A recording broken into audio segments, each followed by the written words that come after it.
怪兽台风苏迪勒来势汹汹，号称地表最强的台风，引起国际媒体高度关注。美国 NBC 甚至用台版卡崔娜形容这次苏迪勒风力惊人。卡崔娜2005年重创美国西南部，纽奥良更是陷入无政府状态。这次苏迪勒登陆，美国 CNN 也在第一时间报道。 It made landfall just about an hour ago, and you can see the eye has just collapsed, but still very, very strong winds near the center of this, the northern end of Taiwan, near Taipei.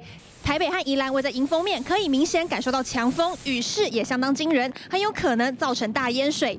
CNN 今天再度出动3D 摄影棚，再三呼吁宜兰居民务必小心海水倒灌以及山崩土石流的危险。You can see all the mountains around the area, and then these cities just on the east side, Eland, right there. All the rainfall is going to come down in these mountains and flow into these valleys right underneath me. It's going to flow into these coastal cities, and you're not only going to see the flooding, but we're going to have problem with landslides as well. 还有国际知名的追风客也特别到花莲亲身感受台风登陆的威力。There's lots of trees down. It's tricky driving around, and as I mentioned, no one else is really on the roads right now. There's some minor structural damage in places, but the infrastructure here is generally very strong. 看惯大风大浪的雷诺兹数度来台追风，现在再次登台记录花莲风强雨大的惊险时刻。记者综合报道。